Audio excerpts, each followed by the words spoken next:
Price Lord. கர்த்தருக்கு ஸ்தோத்திரம். தேவனுக்கு மகிமையான தேவனுடைய பிள்ளைகளே, தேவனுடைய வார்த்தை வெளிப்படுறதுல தேவனுடைய வார்த்தையிலேருந்து தேவன் நமக்கு அநேக காரியங்களை கற்றுக் கொடுக்க விரும்புகிறார். நம்ம ஒவ்வொரு நாளும் வார்த்தையை பிடித்துக்கொண்டு நம்முடைய பயணத்தை தொடர வேண்டும். நிறைய நேரங்களை பாருங்கள், வேதம் நமக்கு நிறைய விஷயங்களை கற்றுக் கொடுக்கும். ஆனால் அந்த வார்த்தைகள் நம்ம என்ன பண்ணுறோம், விட்டு வேறொரு வார்த்தைகளை பின்பற்றி போகிறோம். தேவனுடைய பிள்ளைகளே, தேவ வசனங்களில் நிறைய விஷயங்களை கற்றுக் கொடுத்துருக்கா. ஒரு மனிதனுடைய வார்த்தைகள் பிறருடைய காயத்தை ஆற்றக்கூடியதாக இருக்க வேண்டும். இன்றைக்கு நிறைய பேருடைய வார்த்தைகள் மற்றவர்களை வேதனைப்படுத்தக்கூடிய இருக்குது. உடனே பாருங்க, ஒரு திரும்ப அப்படி ஒரு சொன்னோம்னா அவங்க மனம் உடைந்து போற அளவுக்கு நம்ம பேசுவோம். அப்படி பேசக்கூடியவர்கள் மற்றவர்கள் பேசலாம், ஆனால் தேவனுடைய பிள்ளைகளாக இருக்க நீங்கள் பேசக்கூடாது. தேவனுடைய பிள்ளைகளாக இருக்கிறவர்கள் பேசக்கூடாது என்பதுக்கு வேதம் நமக்கு கற்றுக் கொடுக்குது. ஆனால் தேவனை தேடுகிற அநேகர் தான் இப்படி பேசி கொண்டிருக்கிறார்கள். சத்தியம் தெரியும், சாந்தமாக இருக்க மாட்டாங்க. சத்தியம் தெரியும், ஆனால் அன்பாக இருக்க மாட்டாங்க. சத்தியம் தெரியுங்க, ஆனால் அப்படிலாம் இருக்க முடியாதுங்க. அப்படிலாம் இருந்தால் முடியாதுங்க. அப்போ என்னம்னா, கொஞ்சம் வேகமாக பேசுகிற ஒரு வார்த்தைகளை கற்றுக் கொடுக்குறோம். அப்படியாப்பட்ட வார்த்தைகளை பேசுவதுக்கு தேவன் நம்மளை அனுமதிக்க மாட்டார். ஆனால் நாம் தொடர்ந்து என்ன பண்ண செய்கிறோம். அப்போ யாருடைய வேலையை செய்கிறோம்? யாருக்கு விரோதமாக நாம் நடந்து கொள்கிறோம்? தேவனுக்கு விரோதமாக நடக்கிறோம். தேவனுக்கு விரோதமாக நாம் நடப்போம்னா நம்முடைய வாழ்க்கையில் தோல்விகளுக்குள்ள போகும். நம்முடைய வாழ்க்கை வியாதிக்குள்ளாக போகும். நம்முடைய வாழ்க்கையில் வறுமைகள் வரும். அப்போ தேவனுக்கு பிரியமாய் நடந்தால்தான் ஆசீர்வாதங்கள் வரும், நன்மைகள் வரும், உதவிகள் வரும். அப்போ தேவ பிள்ளைகள் தேவனுக்கு உகந்தவளாய் காணப்பட ஒவ்வொரு நாளும் நடந்து கொள்ளுங்க. இந்த நாளில் கூட பாருங்க, நீதிமொழிகள் 12ஆம் அதிகாரத்தில் அங்கே 18ஆம் வசனத்தை வாசி. பட்டய குத்துகள் போல் பேசுகிறவர்களும் உண்டு, ஞானம் உள்ளவர்களுடைய நாவோ ஔஷதம். கவனிங்க, பட்டய குத்துக்களை போல பேசுகளும் உண்டா. பட்டயத்தில் ஒரு குத்துனா அப்படி நறுக்குன்னு உள்ளே இறங்குமோ, இதே போல பேசுகிறவர்கள் உண்டு. இப்படி பேசிடுவாங்க. அவங்க பேச்செல்லாம் பாருங்க, நறுக்கு குத்திட்டு போயிடுவாங்க. ஒரு மனுஷனுக்கு ஒரு குத்தாலே செத்து போயிடுவான். ஒரு 10 குத்திட்டு போகிறீங்கன்னு வச்சிங்களேன், அவன் துடிச்சு அப்பயே சாகணும். அப்படியாப்பட்ட வார்த்தைகளை இன்றைக்கு பேசி கொண்டிருக்க அநேகர் உண்டு. அநேகர் பாருங்கள், அந்த நாள் உடஞ்சி போய் உட்காந்தானா அவள் தான் எழும்ப மாட்டாங்க. ஒரு சிலர் பாருங்கள், அதுக்கப்புறம் அவங்கள சந்திக்கவும் மாட்டாங்க. ஏன்னா அப்படியாப்பட்ட வார்த்தைகள்னாலே அவங்க குத்தி விட்டு போயிடுவார்கள். பட்டய குத்துக்கள்னாலே குத்தக்கூடியவர்கள் உண்டு. அப்படியாப்பட்ட வார்த்தைகளை பேசி குத்துக்கிற மனிதர் உண்டு. ஞானமுள்ள நாவோ, அது எப்படின்னா ஔஷதம் தான். அந்த ஔஷதம் என்று சொல்லும்போது அது ஒரு மருந்து என்று சொல்றாரு. அப்போ ஒரு மனிதனுடைய நாவு எப்படி இருக்கணும்னா ஔஷதம் போல இருக்க வேண்டும். அப்போ ஞானமுள்ளவனின் நாவு ஞானமுள்ளதாக இருக்க வேண்டும். எதை எப்படி பேச வேண்டும் கவனிச்சிங்களா? இப்போ ஞானமுள்ள நாவு பார்த்திங்கன்னா பேசக்கூடிய விதங்கள், நான் இப்படி பேசிட்டேன்னா அவங்க வேதனைப்படுவாங்கன்னு சொல்லிட்டு என்ன பண்ண, அந்த நாவு கரெக்டாக பேசும். எல்லாரையும் பேசுறது. இப்போ பாருங்கள், ஒரு போலீஸ்காரன் பார்க்குறீங்க, அப்படி பேசிடுவீங்களா? ஒரு உயர்ந்த அதிகாரி பார்க்குறேன், அப்படி பேசுவீங்களா? ஐயோ நம்ம பேசணும்னா அவ்வளோதாங்க. இப்போ ஒரு அரசியல்வாதியை பார்க்குறீங்க, என்ன பண்ணலாம்? டக்குன்னு பேச முடியும், ஆனால் பேசலாமா? ஐயோ பேசினா பின்னாடி பிரச்சனைங்க, பேசினா நம்மளை பிடிச்சிடுவாங்க, பேசினா அப்படி. அப்போல்லாம் அங்கெல்லாம் என்ன பண்ணுறீங்கன்னா, உங்கள் நாவை ஞானமாய் மாற்றி என்ன பண்ணுறீங்க, பேச்சை நிறுத்தி கொண்டு வரீங்க. ஆனால் ஒரு சில இடத்துல என்ன பண்ணுறீங்க தெரியுமா, இப்படி ஞானமாய் பேச வேண்டிய நீங்கள் ஞானம் மற்றவர்களாய் பேசுறீங்க. நிறைய பேர் நிறைய விதமான பிரச்சனைகளை மாட்டி கொண்டு இருக்காங்க. இப்படியா, இந்த பிரச்சனையா, அது இப்படி ஆகிடும் போ, அது இப்படியே நடக்கும் போ, இப்படி மாறிடும் போ அப்படின்னு சொல்லும்போது அவர்கள் எழும்ப முடியாதபடிக்கு பேச்சாக இருக்கும். சொல்கிறேன், இவ்வளோதானமா நடந்து சரியாயிடும்மா, நமக்கு ஒரு தெய்வம் இருக்கிறாருமா, அவர் சரி பண்ணுவார்மா. ஒரு அம்மாவுக்கு ரொம்ப முடியலன்னு சொல்லிட்டு வரும்போது சொன்னேன், அவங்க பாருங்கள் ரொம்ப முடியல, எல்லாரும் இப்படி சொல்கிறாங்கண்ணே. அம்மா, நம்முடைய தேவன் யார் தெரியுமா? மரித்து 4 நாட்களான லாசருவை உயிரோடு எழுப்பினவர். அப்படி செத்து போய் புதைக்கப்பட்ட ஒரு மனிதனை கர்த்தர் உயிரோடு எழுப்ப முடியும்னா உன்னை குணமாக்க மாட்டாரா அப்படின்னும் போது அந்த அம்மா சொல்கிறாங்க, குணமாவீங்க. அது ஏன் நீ குணமாவீங்க அப்படின்ற, குணமாக்குவார் அப்படி சொல்லி பேசு அப்படின்னேன். அந்த அம்மா அப்படி பேசுனாங்க. அப்படி பேசி கொஞ்ச நேரம் பேசுகிறேன். அந்த அம்மா சிரிச்சின்னு, ஐயா ரொம்ப சந்தோஷமாக இருக்குது அவங்க வார்த்தையை கேட்கும்போது. நாங்கள் பார்த்தீங்களா, நம்முடைய நாவு ஞானமாக பேசணும்னா அது மருந்தாக மாறிடும். ஞானம் மற்றவர்களை போல பேசுகிறவர்களாக இருக்கக்கூடாது. நம்ம ஒவ்வொரு நாளும் ஞானம் உள்ளவர்களாக நம்ம பேசுவதற்கு முயற்சிப்பட வேண்டும். அல்லேலூயா. நம்ம நிறைய இடத்துல அப்படி பேசக்கூடியவர்களாக நம்மளை மாற்றிக்கொள்ள வேண்டும். அவனுடைய சொற்கள் வெண்ணெய் போல இருக்குமா, அது மெதுவாக என்ன பண்ணுமா, அவன் இதயத்தில் யுத்தம் பண்ணுமா. இன்றைக்கு நிறைய பேருடைய சொற்கள் பாருங்கள் இப்படி தான் இருக்குது. பேசும்போது அப்படி பொறுமையாக பேசிட்டு போயிடுவாங்க. அது வேதனையை கொடுக்கத்தான் மாற்றிடும். அது அவங்கள வேதனைப்படுத்தி கொண்டு அவங்கள அதை துக்கப்படுத்திடும். இப்படியாப்பட்ட பேச்சு பேசுவதுக்கு கர்த்தர் என்னை அழைக்கவில்லை. நான் எப்படி பேசினேன்? அப்போது நான் பேசும்போது காயமுள்ளவுடைய காயங்கள் ஆற்றப்பட வேண்டும். நீங்கள் 5 அறிவு உள்ள மிருகத்தை பாருங்கள். ஒரு நாய் அதுக்கு அடிபட்டுச்சு. அந்த அடிப்பட்ட நாய் என்ன பண்ண தெரியுமா? ஹாஸ்பிட்டலில் போய் ட்ரீட்மெண்ட் பார்த்து வராது.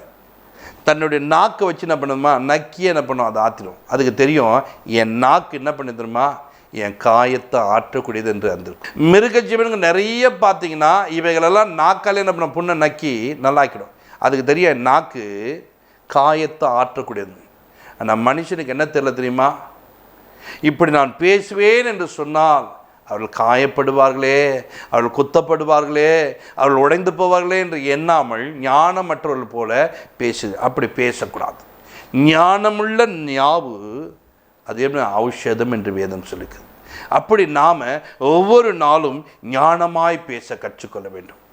அது பக்கத்தில் 13ஆம் அதிகாரத்துக்கு நீங்கள் போவீங்கன்னா அங்கே 17ஆம் வசனத்தை வாசிக்கும்போது பாருங்க, துரோகமுள்ள தூதன் தீதிலே விழுவான், உண்மையுள்ள ஸ்தானாபதியோ ஔஷதம். கவனிங்க, துரோகமுள்ள தூதுவன் என்ன பண்ணனா? தீதிலே விழுவானாம். உண்மையுள்ளவனாய் காணப்படுகிற ஒரு மனிதனாய் காணப்பட வேண்டும். இன்றைக்கு நாம் பாருங்க எப்படி இருக்க வேண்டும் சொன்னால், உண்மையுள்ள ஒரு ஸ்தானாபதியோ அவனை குறித்து ஔஷதம் என்று சொல்லப்படுது. அப்போ உண்மையுள்ள ஒரு ஸ்தானாபதியான உண்மையுள்ள ஸ்தானாபதி என்ன கவனிச்சிங்களா? நம்ம நிறைய நேரத்தில் உண்மை உள்ளவர்களாக இருக்க வேண்டும் என்று வேதம் அழகாய் சொல்லுது. அவங்க வீட்டுக்கு அதை மறந்தால் மாறிடும். ஸ்தானாபதியுடைய வேலை என்னன்னா, அவனுக்கு ஒரு ஸ்தானம் கொடுத்துட்டாங்கன்னா அந்த ஸ்தானத்தை விட்டு அவன் வெளியே வர மாட்டான். இப்போ ஒரு அமைச்சர்னு சொன்னால் அந்த அமைச்சருக்கான வேலைகள் எல்லாம் செய்வார். மேலே சொன்னால் எம்எல்ஏக்கான வேலைகள் செய்வார். ஒரு எம்பி சொன்னால் எம்பிக்கான வேலை. அப்போ பாருங்க, அவனுக்கு ஒரு ஸ்தானம் வைக்கப்பட்ட அந்த ஸ்தானத்துக்குரிய வேலைகளை செய்வார். அப்போ ஸ்தானாபதி பாருங்க, அவர்கள் உண்மையாக இருப்பதனாலே அந்த ஸ்தானாபதிகள் அவருடைய வேலைகளை கரெக்டாக செய்கிறாங்க. இன்றைக்கு நமக்கு ஆண்டவர் ஒரு ஸ்தானத்தை கொடுத்தா தேவ பிள்ளை என்பது. நீ தேவனுடைய பிள்ளை தானே. இந்த தேவனுடைய பிள்ளை காயப்படுத்துவதா? இந்த தேவனுடைய பிள்ளை கலங்க வைப்பதா? இந்த தேவனுடைய பிள்ளை கண்ணீர் வடிக்க வைப்பதா? அப்போ தேவ பிள்ளை என்ன பண்ண தெரியுமா? நீ உண்மையுள்ள ஒரு ஸ்தானாபதியாக இருந்து என்ன பண்ண தெரியுமா? உன் வீட்டுக்கு மருந்தாக மாறணும். ஒரு நல்ல கணவனாக இருக்குன்னா என்ன பண்ணணும்? கணவன் என்பது ஒரு ஸ்தானம். அந்த ஸ்தானத்துலேருந்து உன் மனைவிக்கு மருந்தாய் மாற வேண்டும், உன் பிள்ளைகளுக்கு மருந்தாய் மாற வேண்டும். ஒரு மனைவியாக இருக்கிற அது ஒரு ஸ்தானம். என்னை கர்த்தர் இந்த குடும்பத்துக்கு என் கணவனுக்கு மனைவியாக வைத்திருக்கார், என் பிள்ளைக்கு அம்மாவாக வைத்திருக்கிறார். அந்த ஸ்தானத்தில் உள்ள நீ என்ன பண்ண தெரியுமா? நீ அங்கே மறந்தாக மாறணும். உன் வீட்டுக்கு நீங்கள் பிள்ளைகளாக இருப்பீங்கன்னு சொன்னால், இந்த குடும்பத்துக்கு என் தகப்பன் தாய்க்கு பிள்ளையாக வைத்திருக்கிறார், எனக்கு ஒரு ஸ்தானத்தை தேவன் கொடுத்திருக்கிறார். அந்த ஸ்தானத்திலிருந்து நீ என்ன பண்ண? உண்மையுள்ள ஒரு ஸ்தானாதிபதி என்ன பண்ண? ஒரு ஔஷதம் என்று வேதம் சொல்லுகிறது. அந்த ஔஷதம் என்ன? நீ ஒரு மருந்து. நீ மருந்தாக இருக்கிற நீ என்ன பண்ண? குணமாக்கு, சுகப்படுத்து. இதை விட்டுட்டு நீ என்ன பண்ண தெரியுமா? என்னெல்லாம் ஏன் பெத்தீங்க, என்னெல்லாம் எதுக்கு பெற்றீங்க, இப்படி வார்த்தையை கேட்டாலே தாய் தகப்பனுடைய உள்ளம் உடைக்கப்பட்டு போயிடும். பட்டைய குத்துறாங்க பார்த்தீங்களா? அப்படியாப்பட்டவங்க அவங்க சொல்லுவாங்க, இவனை பெற்றெடுத்ததுக்கு இவ்வளோ பெற்றெடுத்ததுக்கு பார்த்தீங்களா, அவங்களுடைய வார்த்தைகளை பார்த்தீங்க அப்படி ஆக்கி விட்டீங்க தெரியுங்களா? இப்படி நீங்கள் பேசக்கூடாது, இப்படி நீங்கள் நடக்கக்கூடாது. உண்மையுள்ள ஒரு ஸ்தானாபதியாக இருக்கிற நீங்கள், உண்மையாக கர்த்தருடைய மகனாக வைத்திருக்காரு, பிள்ளையாக வைத்திருக்கிறாருன்னு சொன்னால், உண்மையாக உன்னை கணவனாக வைத்திருக்காரு, மனைவி வைத்திருக்காருன்னு சொன்னால், நீ எந்த ஸ்தானத்துக்கோ அந்த ஸ்தானத்தில் அந்த குடும்பத்துக்கு மருந்தாக மாற வேண்டும். நீ மருந்தாக இருந்தால் தான் கர்த்தர் உன்னை கொண்டு ஒரு பெரிய காரியங்களை செய்வார். இந்த பூமியில் கர்த்தர் உன்னை மருந்தாக வச்சுருக்காரு. ஆனால் நீ என்ன பண்ணுற? உதவி செய்ய வேண்டிய நீ உதவி செய்ய முடியாதவனாய் மாறுகிறாய். நிறைய நேரங்களில் உன் வாயின் வார்த்தை கொண்டு நீ அநேகரை தேற்றிட முடியும், அநேகரை பலப்படுத்த முடியும். என்கிட்ட பாருங்கள், ஜெபம் பண்ணுன்னு சொல்லி ஃபோன் பண்ணாங்கன்னு வச்சுக்கோங்க, நீ என்ன கண்ணீரோடு எவ்வளோ பெரிய பிரச்சனையோடு இருந்தால் கொஞ்ச நேரத்தில் உன் கண்ணீரை துடைக்க வச்சுருவேன். வார்த்தையை அப்படி பேசுவேன், வார்த்தைகள் அப்படி கொண்டு போய் சேர்ப்பேன்.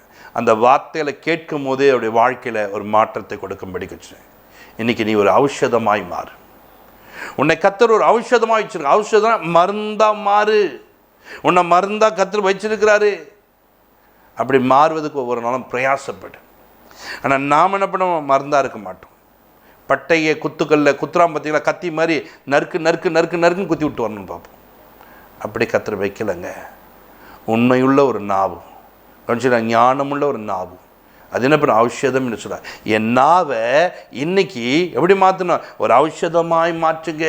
இந்த நிகழ்ச்சியை பார்க்க நீங்கள் கேட்கணும், என் நாவு ஆண்டவரே ஒரு ஔஷதமாய் மருந்தாய் மாறட்டும் ஆண்டவரே, மருந்தா மாறணும் ஆண்டவரே.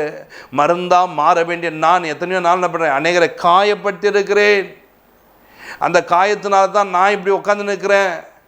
எனக்கு நீங்கள் உதவி செய்யுங்க, என் நாவு மருந்தா மாறட்டும், உதவி செய்யுங்க ஆண்டவரே கேளு, கர்த்தர் மாற்றுவார். அதில் நீதிமொழிகளில் 15 அதிகாரத்தை எடுத்துக்கொள்ளுங்க, 4ஆம் வசனம் வாசிங்க. ஆரோக்கியமான நாவு ஜீவ விருட்சம், நாவின் மாறுபாடோ ஆவியை நொறுக்கும். கவனிங்க, ஆரோக்கியமான நாவு ஜீவ விருட்சம் என்று சொல்லுது. நாவினுடைய மாறுபாடு, உண்மையில்லாத ஒரு தன்மை இருக்குமானால் அது உனக்கு ஜீவனை இல்லாமல் ஆக்கிடும், ஆரோக்கியம் இல்லாமல் பண்ணிடும்.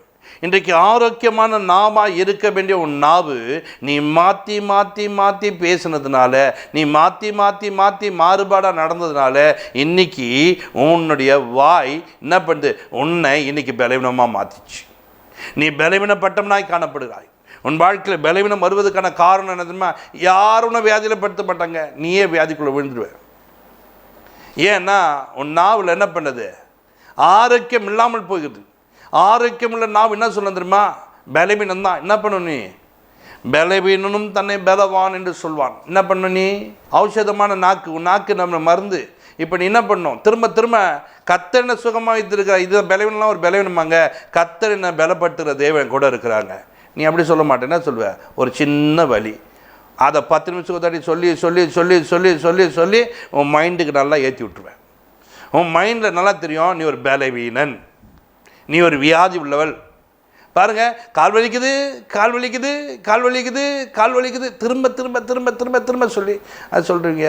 ரொம்ப நாளாக எனக்கு கால் வலிச்சுன்னுக்குதுங்க. எங்க இது சொல்கிறதுக்காங்க இந்த நாக்கு தேவை. இந்த நாக்கு எதை சொல்லணும் தெரியுமா? சுகத்தை சொல்ல வேண்டும், பலத்தை சொல்ல வேண்டும், பலவீனங்களை சொல்லக்கூடாது. அப்படி நீங்கள் பலவீனங்களை சொல்ல சொல்ல சொல்ல சொல்ல உங்களை பலவீனம் ஆட்கொண்டு விடும். உன் நாக்கு ஆரோக்கியம் உள்ள ஒரு நாக்காக இருக்க வேண்டும். ஆரோக்கியமுள்ள நாக்கு ஆரோக்கியத்தை தான் பேச வேண்டும், ஆரோக்கியம் இல்லாததை பேசக்கூடாது. இன்னைக்கு அநேகருடைய நாக்கு இப்படி மாறுபாடான நாக்காய் மாறியது. இந்த மாறுபாடான நாக்குனாலே அவர்கள் அவருடைய சரீரத்தை கெடுத்து கொள்கிறார்கள். ஒரு சின்ன பலவீனத்தை என்ன பண்ணுறாங்க? ரொம்ப வலிக்கிற மாதிரி இருக்குது, எனக்கு ரொம்ப வலிக்கிற மாதிரி இருக்குது, ரொம்ப வலிக்கிற மாதிரி இப்படியே சொல்ல சொல்ல சொல்ல இன்றைக்கி என்ன பண்ணோம்? வலி கொஞ்சம் குறைஞ்சிடும். 2 நாளுக்கு அப்புறம் திரும்ப அந்த வலி வரும். அந்த வலி இன்னும் அதிகமாகி மாறிக்கும்.